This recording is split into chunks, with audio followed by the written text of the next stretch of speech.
Hello everyone, welcome back to my channel. If you're new here, my name is Daniels and welcome to a new video. I am so happy that you have joined us today. Of course, if you are here, you would like to know more about what the HR field is like and how to get into it. So not too long ago, I posted one of my HR day in the live videos, and then I got a request as to what is HR, what is it all about. I am surprised that people don't really know what it's all about, but I guess if you are not in the field, you just think HR is the scary place that you don't want to go to, or it's someone that you don't want to see.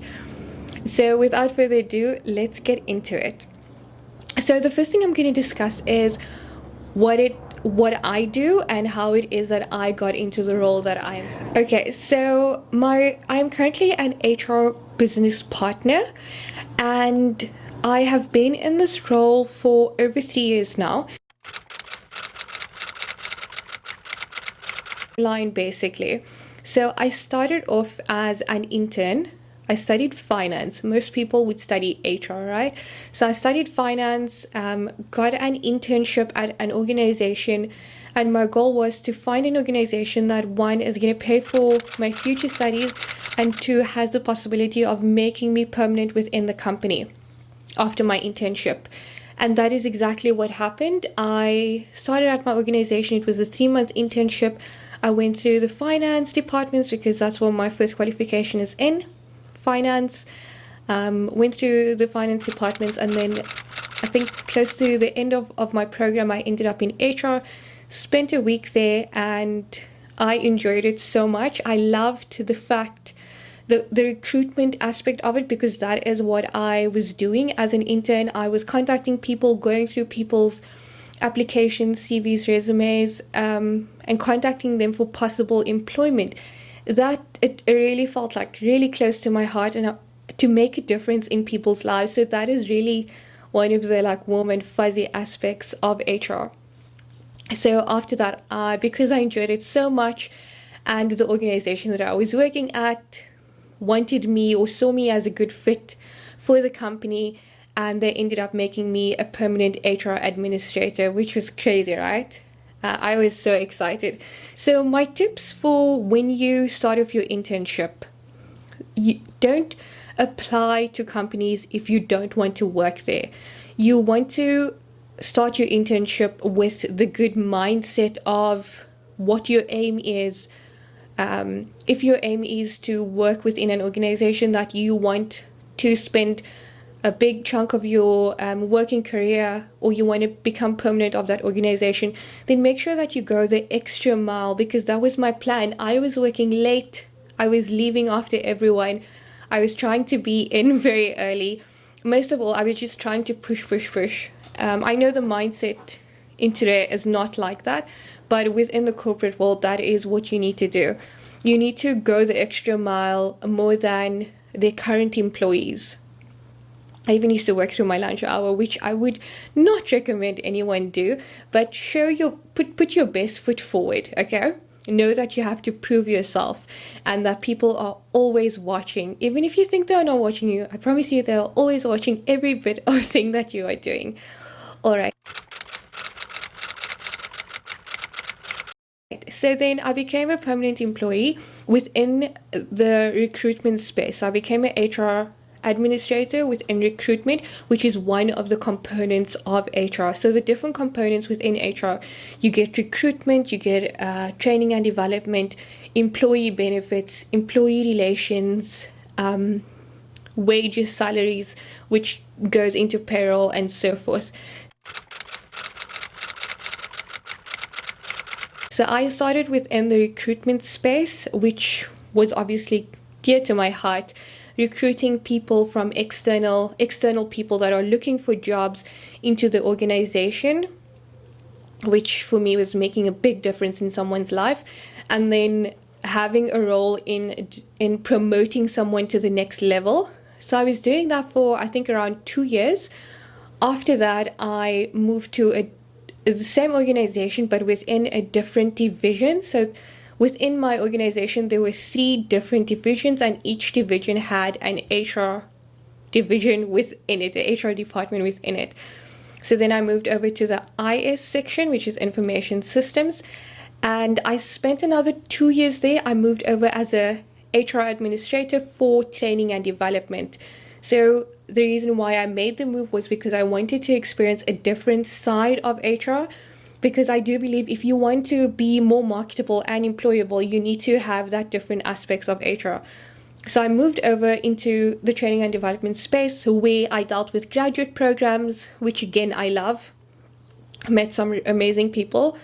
I also did the training and development, so that is more of coordinating skills that, when a new software comes out, or especially within the IS system, because everything is changing all the space, they are always learning new things, and new projects are always coming. So therefore the need to upskill continuously was such a big thing. So we had a really big training budget at the time, and I was responsible for staying within the budget, but also making sure that the correct people get the correct training exactly when they need it, and also in the further development of employees, which again is, it's such you must have a passion for it. You can't just do the job because you need a job. This is really something that you need to feel like, you need to have that feeling. I hope that's making sense. Okay, if you want to go into HR and you have that feeling, then you know exactly what I'm talking about. So I did that, and I had a manager, and there was an HR officer which was above me, and then they eventually left the organization, and I was left alone, having to do everything within the HR space, which was really exciting. Now when I think about it, it seems like a really scary experience, but it was not at all. I saw it as an opportunity for people to see what it is that I'm with, because if there are other people doing the different roles, you don't really touch on that role because that's someone else's portfolio. And then I got the opportunity to recruit at a more senior level, to work on different programs, to be more strategic within the HR space, in the development of our graduate programs and our training programs, that type of thing. So I spent 2 years there, and then after that there was a vacancy for an HR business partner within the department that I previously worked in, the first department that I worked in as a recruitment administrator. So by this time I had learned how to do recruitment, I'd learned how to do training and development. There was a big aspect of employee relations as well, but the organization had its own employee relations division, which most organizations have nowadays. So I didn't touch on that aspect a lot, but I had a broad knowledge of HR. So definitely employee benefits is something that you automatically deal with, because when you are within the HR space, your customers, which are the employees, they don't see you as, oh, you are the training and development person or the recruitment person. They just see you as HR, and you need to assist them with whatever it is that you can assist them. So in that way, you kind of pick up on different things. So after that 2 years, I became a HR business partner. So this was at year 5 within my career, from internship to HR business partner within the 5th year. So as a HR business partner, the role is more strategic than the traditional HR manager organization. Now, I think that HR will always have an administration component to it, but a lot of what I also do is trying to implement new things within the organization that was not previously there, especially within the HR space. People, organizations may carry things over from what worked years ago, but as the world is evolving, new things need to be developed, new things need to be implemented. The generation that's coming into the work environment, the way to train, develop, and manage that talent is completely different to the generation, my generation, for example. What my generation versus the generation coming into the workplace now once could possibly be completely different or just slightly different. So right now I do touch on employee benefits, recruitment, training and development, talent management, mentorship programs. Whatever you can think of is in the HR space. That is exactly what it is that is involved in my role. But then I do have the assistance of the HR administrators and HR interns as well that is there to support me. So I know that was a mouthful, but I really hope that I gave you kind of a brief overview of my timeline and what your growth could look like if you are just starting out within the HR space. Of course, there are like so many different other components, like nitty-gritties of what it is that you need to learn, the training and development. Let me just touch on quickly. So the types of trainings and things that you would be required to do within this role is the operating system that they are using. So a lot of organizations are using SAP.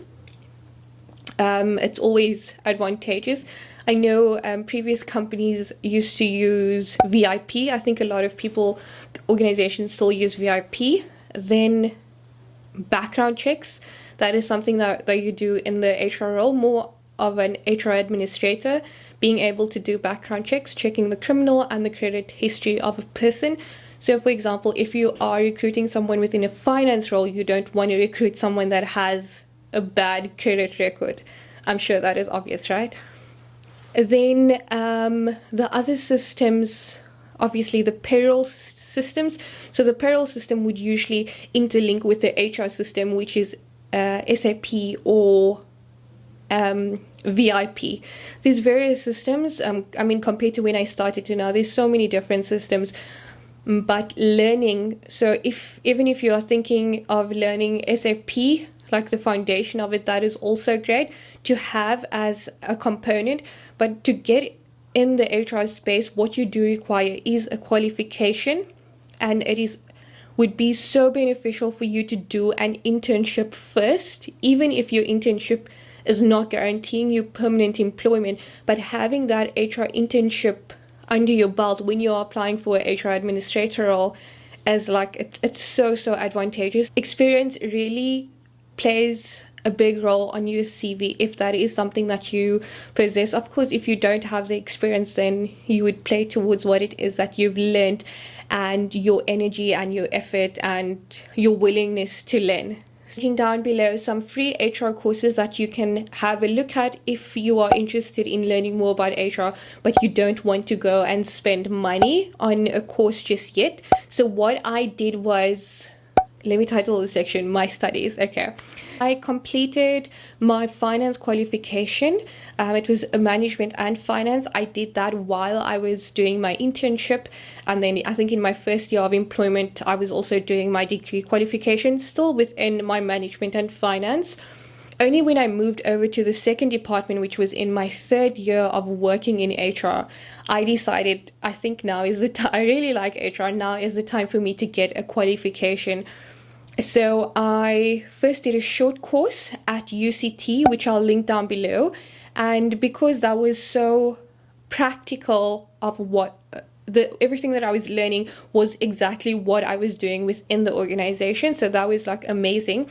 And after that, I then went to go do my HR degree. So I don't think that it was necessary for me to do my HR degree to get to the level that I am at right now, but I do think that it gave me the foundation and the background, and things just made so much more sense, especially the terminologies and so I'll link some free courses down below if you want to go and check them out and see the different categories that you would be covering. And